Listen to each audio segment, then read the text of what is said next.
Hey everybody, welcome back to the quest for the bestest from Backlog Banter. The Backlog boys are here. We've got Abram, the arbiter of taste, Tucker Hazel, the arbiter of hate.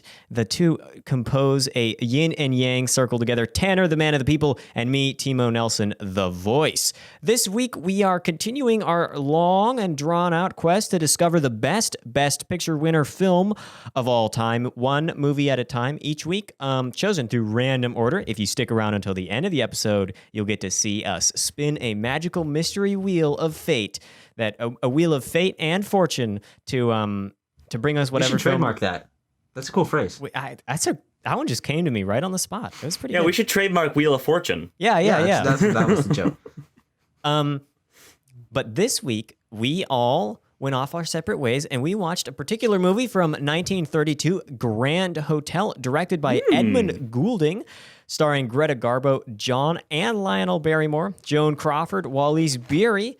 Actually a quite large cast in this 1930s film. Takes place in a Berlin hotel that, as we learned quite early on and quite repeatedly, is very expensive and costs quite a lot. Yes. And the characters go through intrigue and mystery, and there's scandal and love and gambling and drinking and all the hallmarks of a really good, the integral plot points of a winning movie. Mm-hmm. So that's what we're going to be talking about this time. But remember, we watched a film last week, as we did many weeks before. So if you want to know, you can go want to know the list. It's available on the YouTube channel. But I'm going to read out a little bit of it right here. So last week we talked about Shakespeare in Love from 1998. It was loved by one and not so much by the others. We had a little bit of a mathematical debacle to decide where it went, but eventually we ended up it going at number 15. So the bottom 10 right now, it's not bottom 10, bottom 8. So West Side Story is at 11, French Connection at 12, The Last Emperor is at place number 13, Ordinary People at place 14, Shakespeare in Love, the newest edition, sits at 15. Below that is Rain Man, and then Out of Africa, and finally at the bottom, the oldest movie to date before we watch this one, From Here to Eternity. But we just, that was completely wrong. Way up higher on the list is a movie from the 40s. So ignore that I said that. Okay, I didn't say anything about older movies, except that we watched an older movie this time, and you're not wrong. I think, it's the oldest movie we've seen so far. There's obviously very different aspects of these much older films that makes it increasingly difficult to compare and contrast. But what else are we here for? Exactly. Yeah. Tucker, true. Lead us in on your first thoughts of Grand Hotel. So I watched this about an hour and a half ago. I was pushing it off, had a busy week, but got it in, squeezed it in time. Mm-hmm. And honestly, I don't know how this movie won Best Picture. It's not particularly anything insanely special, but it is totally a solid, fun 30s comedy drama romp. Well, is that your end of your thoughts? That was a very concise thesis. That would work well in a paper. Thesis, Tanner, yes. Well, if agree, I may disagree. I agree, but if I may shed some light on how and why this film won Best Picture, I'd be glad to do that. I in my doing some fun trivia, because people love trivia. That's what the people love.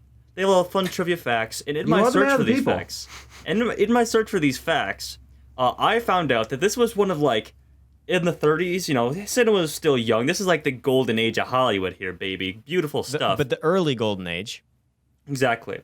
This is obviously we don't know this, but this was a huge deal. I mean, these were 4, 5, 6 huge stars of the time, all coming together in one film.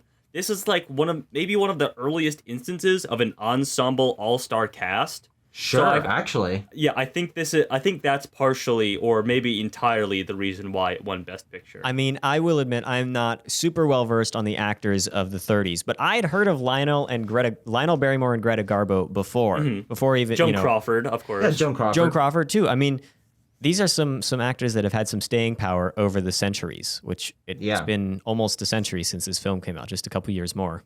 Yes. If I can spin the yarn, the tangent of trivia, just get it out there of the noms and the wins.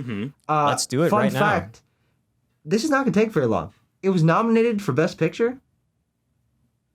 And that's it, and right? it won Best Picture.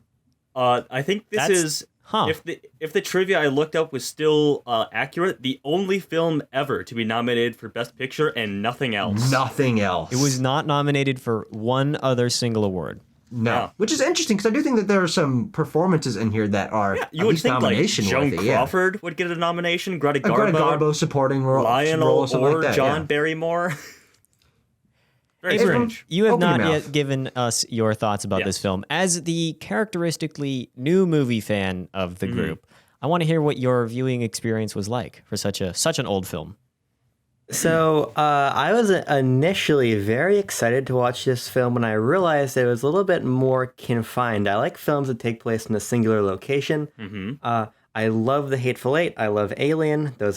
I love Rear Window. If we want to get a little bit more highbrow in terms of the confined films I enjoy. My. That's a little old. I know, but so I liked this film for a while. There's a very distinct turn where the Baron all of a sudden drops his like a burglary role for his love interest, which is where the film kind of lost me a little bit. And then I became far more interested in the fact that this is a Depression era film, very obviously critiquing capitalism. But frankly, the fact that I didn't really connect the characters after Baron von Geigen, great name by the way. Yeah. After There's some he great flicks- names in the whole Yeah. film. Just some great Weimar Republic Germany names. I just got to think about how it's all Super coming down German. soon. Yeah. Yeah. When he flips, and that for me, that was one of the more interesting story beats prior. When that flips and kind of gets put on the back burner, I became a little bit more interested in the sort of thematic element of the movie. But just the disconnect I had, I was like, this is a film about capitalism in the Great Depression, but I don't know if I really personally care to unpack it past that.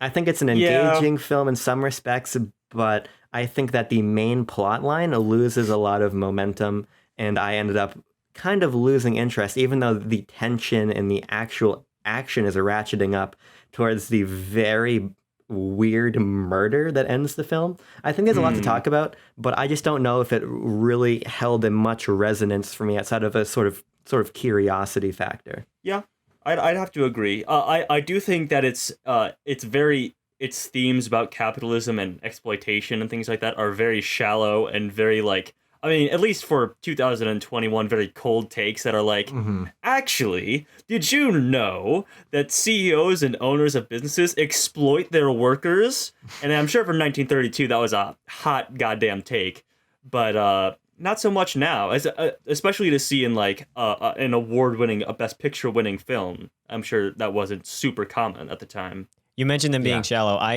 I normally like to dive into themes, and the only themes that I found myself thinking about after getting done with the movie was like death and like what it means to like be aware of your That's own true, mortality. I did not figure out really a lot of the, I don't know, some of the, anti-capitalist, if you will, or what it was saying about money really until the critiques about money and about power and whatnot. I didn't get them until the movie was pretty much done. I didn't even get that he was going to talk about them. So while I agree that I think it was a fun romp. I mean, you got to love certain elements of these old movies just for how they do stuff. Some of these sets were pretty incredible. And I mean, there's some elements of the filmmaking in these films that really just are not in vogue nowadays, but just make it so that it's like I'm watching a film, but oh man, do I not care that this looks like a film, because these shots and this like lighting is just like, oh, it's beautiful. Yeah. There's some classic Vaseline on the lens when they're shooting like not Joan Crawford, the Greta Garbo, as the ballet star. I did notice that the lobby shot is like a one take, one shot. Oh yeah, I noticed that too. With a crane. There's a few crane shots throughout this that really impressed me, especially for the time. So yeah, I did think that the composition of the shots of this movie were very good.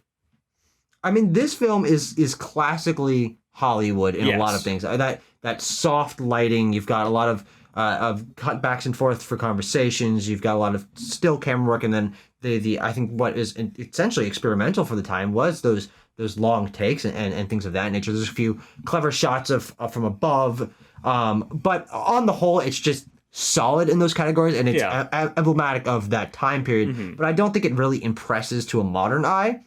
Though what I would say does impress me is the ways that they introduce so many characters and are able to build this web of connections really naturally throughout the film. While I think that some of the connections take back seats, unfortunately, some of them, play center stage. There's certainly different amount of weight put on the different ones. It is interesting to see how these characters they introduce at the beginning, with their different personalities, different perspectives on each other, different experiences of the story and of this world that they're living in, how that plays out, I think is really solid. I mean, they've created a cast of characters here who each have like 3 or 4 personality traits that you can clearly denote to them, and it makes them relatively complex characters for a ensemble cast from such an old movie. You've got the drunkard who's gonna die, who has never had love or lived his life, who's living under his boss, and then his boss has a family, but he's not experienced with women, and he's got this business thing going on, and he's hired this stenographer who falls in love very easily and wants to explore the world. And like you can draw these tangents throughout, and I think the fact that each of these characters are so complex and interesting and well played by these actors is the strongest suit of this movie. Yeah. You mentioned sorry. You mentioned so many characters, and for me, some of the most praiseworthy aspects of it is that they allow you and they structure the film so that you can keep them all straight. Even though I'm pretty bad at remembering names. You describe all those characters, and like I know exactly who you're talking about just by those descriptions. And just this film is actually pretty long for an older movie. It's just under 2 hours. It's like an hour and 58 minutes or something like that. 52. And so I think it gives itself enough time to work with all these characters. And because there's so many, and like you said, they have interesting personality traits, and they're all interwoven in this very, multiple story threads going on here that wind together and come in and out of the foreground. That it works pretty well and makes it interesting. And definitely where the when I think about the high points of the film, it comes from these characters and from how they're written and how they interact. Sure. Yeah, 100%. Tanner, you were gonna say? Yeah, if I can unload a bit more trivia on y'all here. Open up that trivia dump truck. Joan Crawford, she plays Flamchen. I don't really know. Which is kind of a weird name in German. Flem can sometimes, I think it sometimes can mean flame, and Chen is like a littler, so like little flame is a bit of the names are kind of like funny made up German names to me as a pseudo German speaker myself. But Gruskinskaya. Well, that's not Gruskinskaya, but it was we'll get to her later. Yes. Tanner, continue. Joan Crawford, she was a little worried about her portrayal of the stenographer. I'm not going to attempt to pronounce her name. And actually, a majority of a good solid amount of her scenes got cut out because they were too scandalous for the time. Really? She kind of had there was a few shots where she had like the low cut dress and she was in nightgowns, and then she was a bit more outwardly romantic with a few of the male leads. So for 1932, that I can definitely see them not liking that incredibly. You did bring up just at the end there, Timo, how it's interesting how the characters interact. I personally thought that the interaction between John Barrymore, who is the Baron, and that stenographer Flam, I thought that they probably had the strongest chemistry. I mean, their first meeting certainly stuck out to me the most. I know that his romantic interest is supposed to be Gruzinskaya, but I thought him and Joan Crawford had the best chemistry. Actually, what a romantic name! Imagine moaning that name. Oh my god! And like I said, there was this was a large ensemble cast for the time. Lots of stars in this, and there was actually worries that Greta Garbo and John Barrymore were not going to get along. They were the title couple that was coming out of this, but they actually got along very well. And A lot of the cast got along very well, but that might have been the work of Edmund Goulding, as I read. He was sort of credited as like a lion tamer on set. He had to tame these big personalities that he was surrounded by. Wow. Well, that would be quite the task. If I know anything about pre-World War II actors, is that they can be quite the thing to tame. If I'll keep your analogy going. Yes. Abram, you have any thoughts about what we've said so far? So I also appreciated the way the film was written. I think the script is actually pretty smart and pretty witty. A lot of the dialogue I enjoyed quite a bit. But did you guys care? I think my biggest problem is that I could appreciate the way that these plots were coming together, but I didn't care about the Manchester merger. I didn't really care about this dancer's career. I really feel, for me, the only character that I found particularly engaging beyond a sort of recognition of, okay, I'm watching high Hollywood. I'm watching some archetypical stuff here. I've got a nice script. I think Kringeline is actually a pretty compelling character. Honestly, yeah. I might say that he was my favorite, actually. I really was really absolutely liked my Kringeline. favorite. But outside of I remember Kringeline, his name. Yeah, he portrays himself really well. He's this sort of clingy and kind of uncomfortable but well-intentioned character that I think comes off still pretty interestingly, but I think a lot of this film just has zero impact for me. I watch it, I'm like, the business magnate stuff is kind of interesting. I like when they're all yelling at each other. I like the dancer finding her muse again, but I think it feels a little bit cliche. I think the whole thing felt a little bit cliche, and I felt that it kind of bounced off of me. As soon as Baron was like, okay, now we're in love, and now, oh, my muse, and and all of this, I think there's a difference between recognizing the success of it being an early ensemble film, recognizing all this behind the scenes stuff, but then actually feeling something. I know I bring up feel a lot on this show, but I think it's important. And outside of Kringeline, I didn't get much of an emotional resonance off of anything happening. Yeah, I'd have to agree. I think it was compelling and interesting in the moment, but yeah, looking back on it, I'm like, I was interested while I was watching, but I didn't care outside of maybe Kringeline, like you said, because he was the most personable. You know, he's very not temperamental. I don't know what the word I was looking for was, but he's very personable because he's meek, he's mild mannered, and you're going to gravitate towards him as the most empathetic character. But yeah, like the Baron as kind of this like swindler turned, but he has like a good heart. The dancer and Flamchen were both they were both strong performances, but they were both sort of everyone was sort of just okay outside of Kringeline, I'd say. I just felt like a lot of interesting plot threads got dropped too early. Okay. A lot of it surrounded the Baron, this almost like mafia ties he might have with the cabbie. That kind of fell away. I felt like the business magnate stuff fell away, and in some respects, I think that's all right, because one of, I think, the most interesting aspects of the film is how it ends, basically with half of the characters being completely misled. With the dancer leaving thinking that the Baron was alive, but then Kringeline basically being completely taken advantage of by Flem, which is an interesting ending. But I think a lot of that just came at the cost of some interesting plot threads that are brought up and in my opinion, dropped in a pretty unsatisfying way. Okay. So I actually have something interesting, sort of on a meta-analysis level about this movie. And you're saying that these plot threads, which I do think there's a lot of really interesting ones, as you said, that are touched upon but not really pulled out through. Each of these characters sort of has their own background that is influencing their character. It's influencing the way they're interacting with each other, influencing the way that they think about money, which is something that is a big theme throughout the movie. The thing that I noticed was the themes of the need for money and how it impacts people's relationships and their drives. But this movie, I think, actually does have a reason for not necessarily pulling through all those themes. I think that the focus of this film is the interpersonal relationships. It's the ways that people mislead each other. And in the end, how none of it really matters. A lot of these people are just going to forget about this in like a year or two. And it ends with the line. Yes, of course. I have this pulled up. The Grand Hotel, always the same. People come, people go. Nothing ever happens. It starts with that line too. Yes, of course. Oh, does it? Okay. Yeah, it does. I didn't remember that. But I remember that at the end. Yeah.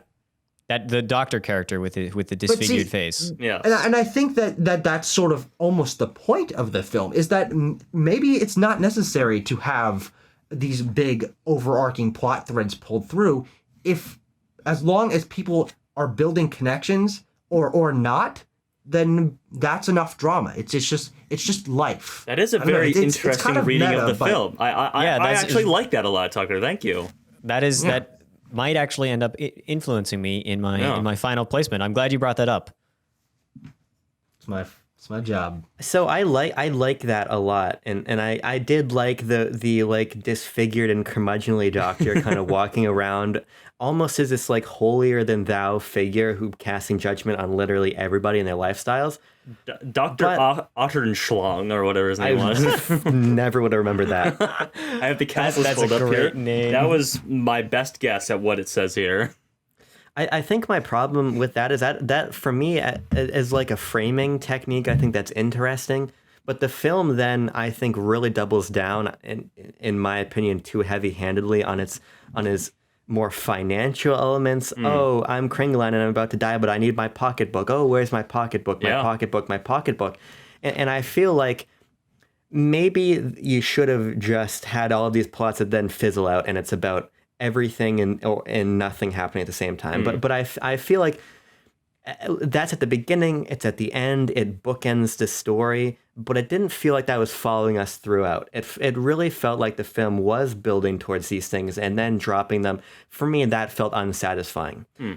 Even though I understand and do like that idea of, people come and they go, but for me that reads more like excess, and you see a lot of excess, but it becomes more about the characters and the way that their goals are being furthered opposed to just this sort of show of excess, which I think would have better fit the idea of nothing of substance really happened here, because it kind of did. People fell in love, there was a murder. It becomes not just about an arrest. It's I think it's trying to do way more than just saying, okay, here are these elites of society that kind of don't care about what's below them. And so I think in some aspects, Tucker, your reading is on, but I just think that the complexity that the film tries to introduce undercuts that for me. Yeah, I can definitely see that as well. I actually did think that as soon as that final line that the doctor has, he says, nothing ever happens. Like, there was a guy that was murdered like a few hours ago. Yeah. What are you talking about? Sure. I think it's interesting that you read it as sort of these elites of society coming together and their qualms, because when you really look at the main cast of 5 characters, 3/5 of them are not society elites. You have this swindler guy who is presumably faking all of it. There's no way he's actually a baron. He can't be a baron and He lost lost at the same time. He lost all of his money. That's Yes. the explanation. That he was a baron. Okay, I'll buy that. I guess. He was a baron, lost all of his money. I feel like that's a front. It's gotta be. It's Well, gotta be. it's not in the text. It's not in the text Ernst of the. Lubitsch, Trouble in Paradise. Like I've seen these films that do that kind of Well, that kind of in those swindler. films, do they point out that he's not actually a baron? Or they're yeah. that? Okay, well That's it's like not. one of the okay. It's I'm not in I the don't need to text pull of the that in. film, so I'm going to say that it is a baron who lost all of his money. Okay, well, regardless, what I'm trying to say is that each of these characters has such a different relationship to why they're in this place, and their relationship to needing money or wanting a job or not wanting it, or gambling or losing money or getting money or having a job or not having it. Like there's so many different perspectives on it that I think it's not as clear cut as these high society people coming to this hotel, because they're all here for different reasons. They all have different past experiences. They're all and I think that's what kind of makes the dynamic so interesting. Yeah. I would push back on that a little bit in the sense that you look at Kringlein, and Kringlein's dying wish is to act as though he's part of the upper class. I think it's important to recognize that no matter where they came from, Kringlein took the money away from presumably his family and his will, so he could live in excess until he's literally in the ground. You look at Flem, she talks about she just wants money, she needs money, and then she basically exploits Kringlein for it. I do think that the film is in some respects trying to center itself around this idea of these people who clearly have more important things in their life are getting totally torn down by this financial goal and this financial incentive. And because of that, that's why I just feel like there's a lot of things at odds here. Sure, there's this excess, but then it wants to be an interpersonal drama. And for me, it all just became kind of muddled with rising to the surface. This pretty clear, in my opinion, pretty heavy-handed, overt, not, I wouldn't call this an anti-capitalist film, Yeah. but I would definitely call it a critique of the sort of capitalist incentive, I would say, because Sure. I think the film wants you to be like, hey, you know what? This is about, finding love. It's about finding purpose beyond the money, right? I think in a lot of ways. Yeah. And because of that, I don't know. I think those plots should have been followed through. I feel like what the film is trying to accomplish gets a little bit muddy if you don't look at it through the lens of these are people trying to live this life and the life ruins them. Well, in the end, who was the real Grand Hotel? We should pull that into every movie review. I think so. Who is the real The Godfather? If it's a good movie, that statement is accurate to the theme of the film. But yeah, I think you guys to Eternity? I think you guys bring up a really interesting idea for how we should frame and review the themes of films. Is if it does try to present something and it doesn't succeed all the way, or it's a bit muddled, I think it's better that this film, it has at least tried something that we can debate about. I mean, that's the sign of a good film, in my opinion. If there's a theme that you can talk about, if I thought the theme was this, I thought the theme was this, and somehow you can meet in a sort of a gray area where maybe it was both of those themes, maybe it was none. The artist is, or what is it? Damn. The author is dead. The death of the author. Art can be the author is dead. Art. Well, yeah, it's the death Probably. of the author. Art can be whatever you want it to be. Well, yes, probably yes, Abram. Well, I don't mean literally the author is dead. I mean he is for sure. But the concept of the death of the author is that art can be whatever you want it to be. So themes that you want to ascertain from a film can be whatever themes you want to ascertain, and I think it's beautiful. And for me, this film was just a nice, enjoyable 30s romp through some golden age Hollywood stuff. See, I mean, I can definitely take this film and dive into the meta-analysis, the thematic analysis, but I can also just enjoy it and watch it and have a good time and laugh and feel for Kringeline and even though maybe we thought the Baron and the stenographer Flemschen had better chemistry, I still felt the romance between the other two, between Grzinskaya and the Baron a little bit, and so kind of root for them. But there's also the drama, and there's all these different all these elements that can come together just from a basic level of literally what's happening that are interesting to me and keep me invested, keep me pulling through and rooting for the characters. Whether or not they're maybe doing the good thing or not. And so I think it's very important to read the film on a level that's deep, but it's also, we can think about it. We can just think about it as a I don't know, if you were a 30s moviegoer and you went and saw this, we review these through our own modern eyes, but I just think about, they went and saw lots and lots of movies back in the day because they didn't have TV and they barely had radio. So they just go to the theaters 3 to 5 times a week. And to see something like this, I mean, would fit into the regular diet pretty well, I think, but could also, add a little bit more maybe this movie is trying to say something. These are, this ensemble cast thing. Whoever thought of doing something like that? And it's an interesting thought for me to just, take multiple angles of how I enjoy a movie. Well, yeah, I definitely agree. I was also going to say that, part of why I enjoyed this film so much was that it certainly has that feel of a 1930s golden age of Hollywood, and through our discussion, I think I've sort of realized that there's a reason that they called this the golden age of Hollywood, because it still holds up to both the extents that we just talked about. It holds up as just a face value, fun character interactions. It's a fun feel to it. It's got some pace. It's got some drama. It's got some romance. But then there's also some thematic elements.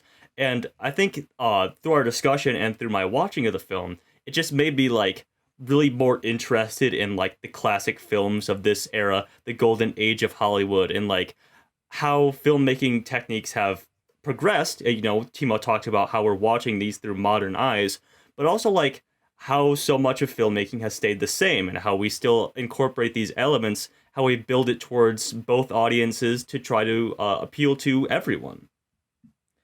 Yeah, It's interesting. It's interesting you guys say that because for me, I think the reason I dove deeper is because I didn't think that the surface plot was compelling, at least for me personally. Because Sure. I'm somebody when I watch, I'm usually watching more on that surface level, and then later I'll go for the deeper meaning because I don't love Nicholas Winding Refn films because I really want to think super hard while I'm watching it. I love aesthetics. I love exactly. feel. These things really draw me in. But for me, I wasn't drawn in by the feel or the aesthetics of this film because I found a lot of its major elements to feel contrived. I think the relationship with the dancer does feel contrived. It felt really out of left field. All of a sudden, I'm going to quit my profession and everything to go and fall in love with her madly right away. And I know that that's kind of tropey and old school Hollywood, but that didn't connect for me. And the murder felt super contrived too. So these plot elements for me didn't connect in the same way. So I think that's why I wanted to go a little bit deeper in because like Gentleman's Agreement, not as old, but similarly old film. I found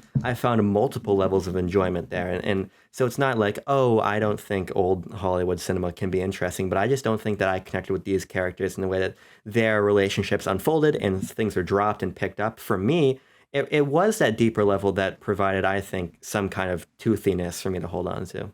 Sure. That's very interesting. I think we're getting ready to the time to cast our votes, but I want to talk about the murder before we get there because this is that's the spoiler of the film is that the Baron is murdered at the end. But even though he is, I am a little confused about its like why it's there and why he needs to be. I mean, I know why he needs to be to provide some of these messages about the nothing ever happening at the end. But it's just, it is, as Abram said, it does just feel like it comes out of left field. Yeah, I did feel like just generally the ending of this was a little dragged out. I felt like you could have chopped 5-10 minutes off of this. But yeah, I think the murder it is a little anticlimactic even in the scene in which it actually takes place. Yeah. Well, they can't show it. It's production. Well, code. yeah, fair enough. So, but there's some narrative things that you can do to build some tension without actually showing a man getting his head bashed in by a phone or whatever. I mean, we saw that happen in Midnight Cowboy, didn't we? We did see that happen as well. Cinematic parallels, I think, is the term for that. I think my problem with the murder is that for me, it ties back into why I think this film really is about the sort of capitalistic drive. Because the film is basically, by killing him, putting the nail in the coffin of love motivating anything. Now it's money motivating us to hide the truth about the Baron's life from the dancer whose name I keep forgetting, which is why I call her the dancer. But motivating or whatever. Motivating her to leave because they want her to make money because she is their big cash cow. And for Flem to then take complete advantage of Kringla and be like, okay, let's go to Paris. Literally right now, let's leave for Paris. Let's spend a lot of money on me. Yeah.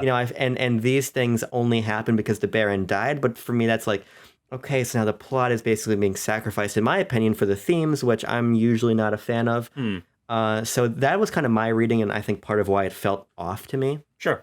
So honestly, I do think that this movie has one big criticism that I haven't really gotten to yet, and I do think that is kind of what Abram was teasing about, or talking about his perspective on the plot lines not necessarily following through, the ending feeling like it sort of messes up the things that it's going for, is that I do think that the final act of this film just screws with the pacing so much that it sort of like jarred me into realizing I wasn't having as much fun with the film. Because I think that the setups of this film and introducing all these characters and watching all of their relationships weave through and those plot lines get started, it was so engaging to me that when they did sort of start to peter that out, they essentially just like left Grusinskaya like in the background. She just was gone for like a long portion of the film, and that plot line was sort of backgrounded so that Flicks could focus on getting money. But I do think that the last act of this film is just so different pacing wise that it's just kind of unfortunate because it did not carry the energy that the movie started with. Sure. I mean, the opening scene with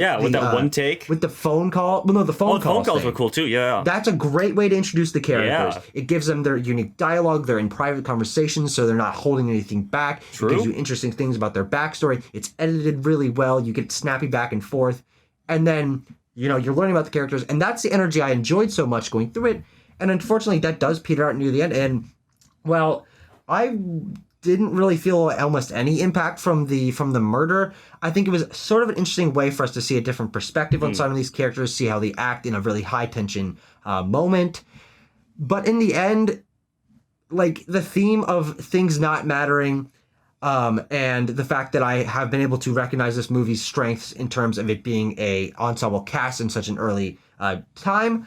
I'm starting to come around to why this movie won Best Picture. I started this episode off first one of our lines about this movie, me saying I didn't understand, but I really am starting to understand it. Even if I do have that criticism about the pacing and a few other smaller things, I think that I don't know. I'm kind of ranting on my own thing now, but Yeah. I think I've gotten some points across. Yeah, sure. I think what you said makes a lot of sense. I mean, it is difficult to write a movie, and sometimes where they were going with what they wanted to happen at the end, like the very last couple actions, sometimes you write yourself into a corner, and maybe you've got to change it up, and maybe it doesn't come out exactly the way the rest of the film was or the way that you wanted it. So I mean, yeah, I can agree somewhat. I think to me it flowed a little bit more. I was in a little bit more of a flow state, and I didn't really notice it too much while I was watching any like major pacing changes. I guess I was just kind of letting myself get dragged along. This was not one of my most active viewings of a film. Mm-hmm. I was a bit of more of a passive viewer, but it still worked for me in that sense, as I was talking about earlier. Yeah. Yeah, okay. So do you guys, are you itching to know where we think this goes, or should I hold your tongues in suspense a little longer? I'm so itchy to find out where it goes. I'm so itchy. What else would we do while we're waiting? I don't know what else. You'd pat your head and scratch your belly or something like that. It's an interesting vote we've had this week. There's only actually two numbers because two of us voted with one number and the other two voted with another number. So let's see. Interesting. Who's best friends? Who's best friends? So Backlog Banter Civil War. Let's go. Backlog Banter Civil War. My God. Well, the numerical average of this film, we don't have any outliers. We all have a pretty similar idea of where it goes. Numerical average That's kind of nice. 11.5. Okay. So that's So 12. that will go at 12th place, bumping the French Connection and everything after it down. But the interestingness of the vote is that Tucker and Tanner decided that it should be at number 10, and me and Abram. Wait, we don't know where we are. You guys One are of the not two. on the but same we're level. high-fiving. Oh shoot. Okay. Me and Abram decided to nope, wrong one again. Yeah. So we got two 10s and two 13s from me and Abram. Okay. Nice. Which, coming off of last week's major outlier, True. Abram was up at number 3 and the rest of us were way down low. It's a little refreshing. I mean, there is a little debate here. Even though I like the film, I kind of liked some of these ones that are in this 10 to 14 range a little more. Yeah. I really enjoyed, I like West Side Story. I really like French Connection. Last Emperor was like a crazy and interesting film to watch.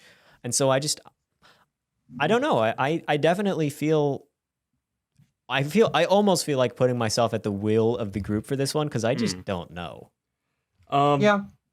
Let's see. Okay, so it's up 11.5. You said so that could be replacing the French Connection. You say.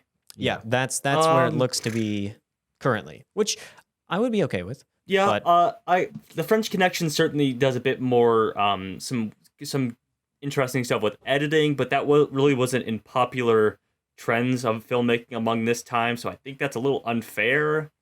I'd say it's fine by me, quite honestly. It's for some representation for Golden Age Hollywood. My phone just fell off my desk. For some representation for Golden Age Hollywood, I think I'd be okay with it replacing French Connection.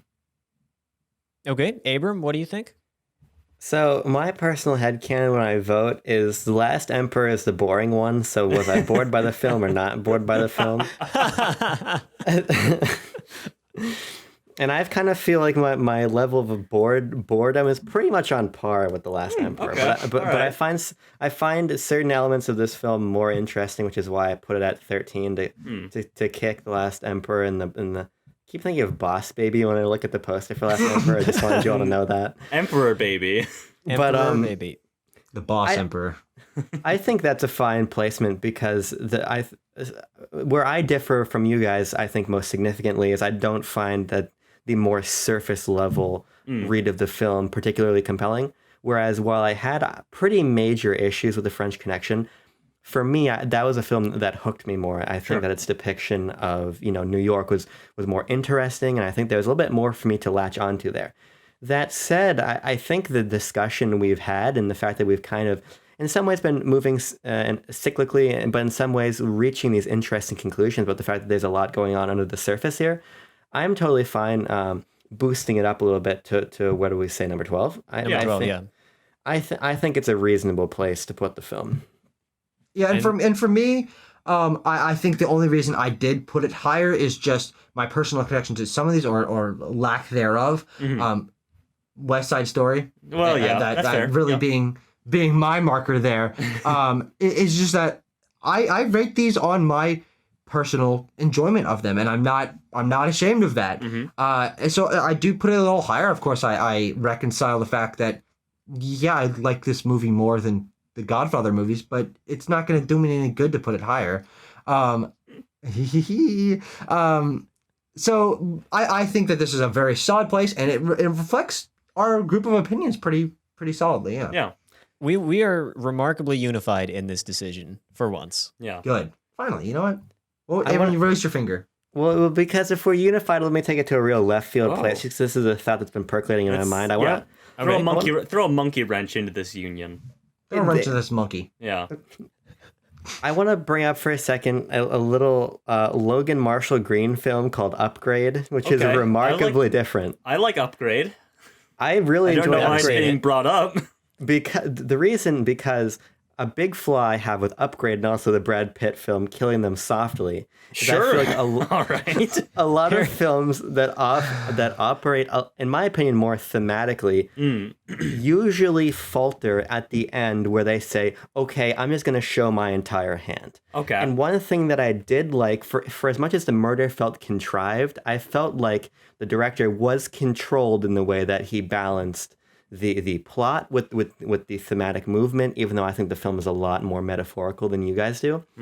For me, even if I didn't find the plot especially compelling, something I do want to commend the filmmaking on is not flopping so far in one direction that this sort of semblance of narrative is broken, which happened to me in both Upgrade and Killing Them Softly, which have never been brought up alongside the Grand Hotel. Never. But I can guarantee. This is a BLB first, ladies and gentlemen. A BLB world first, moment. I think is what you're world getting at. first, actually. Yeah, sorry. Yeah. World premiere.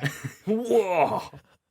But I just think it's for me it's important that, and if I'm diving a little bit deeper into a film, I like that one element doesn't feel lost at the service of the other in some respects. So also, I think that's notable. Also, the film nerd in me needs to correct you, Abram. It's Brad Pitt in Killing Them Softly, not Bradley Cooper.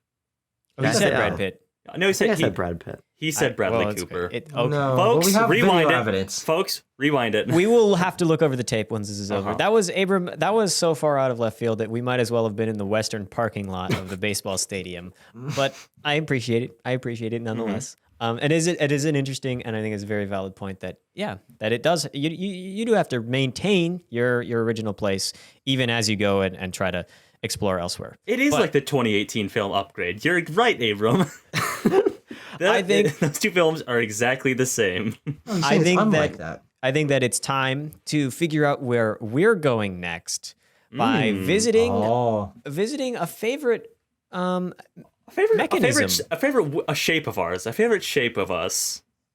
A favorite shape, indeed. A favorite water? shape of water. Yeah, that's the joke. Tanner is casting his vote for what he thinks the wheel should bring us next time. Or it could be the 2018 film Green Book, since we brought up the 2018 film Upgrade. So we'll see. I will say this is I don't feel any stress about the wheel this week. Okay. No stress. Well, something I've hid. Now here's something before you start talking about Green Book and Blue Ruin and all of these weird films.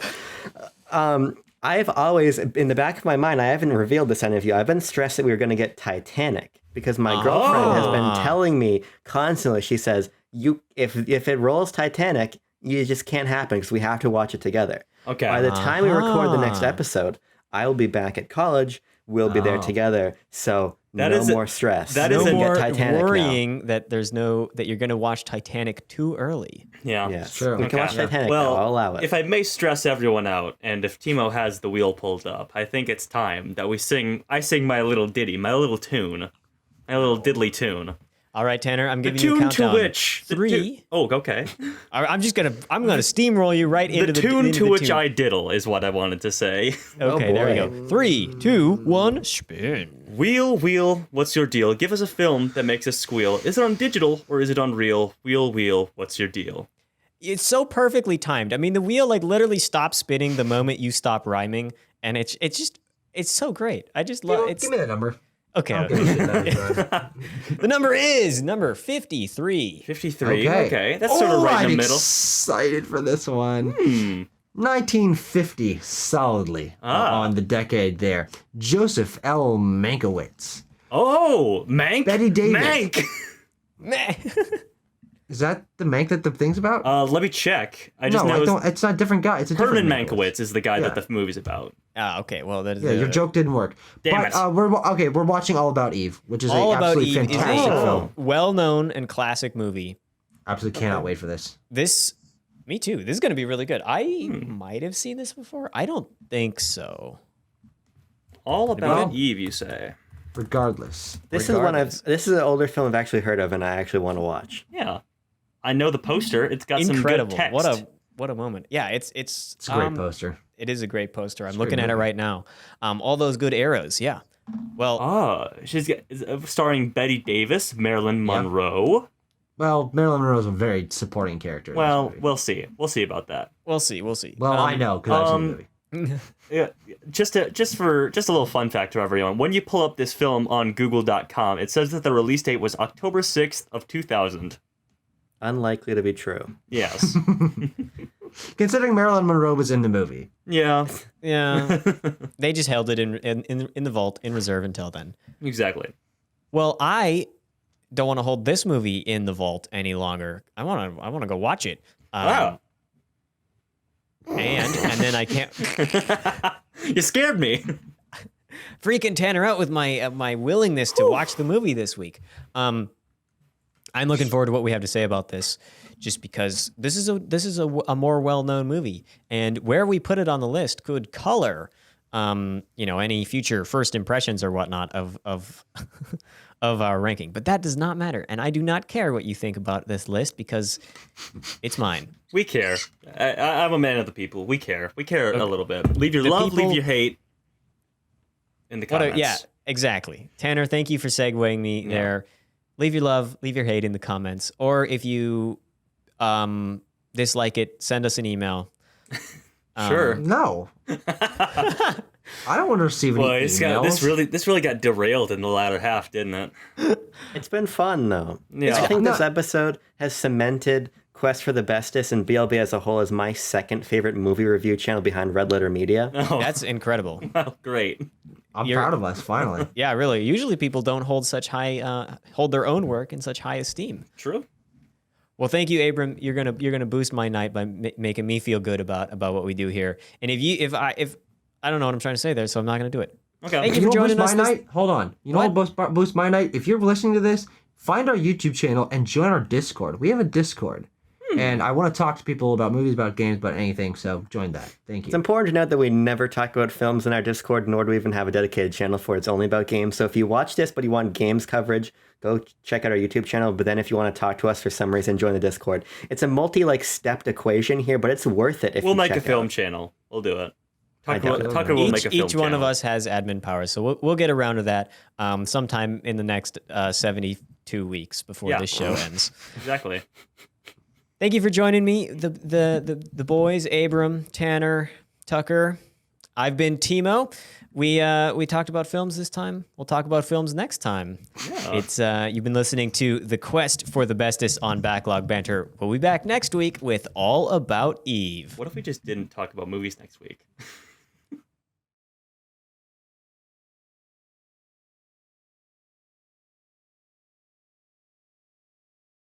Video Game Donkey just uploaded Family Guy the video game video. You made it from a box. You made it from a box of scraps in a cave.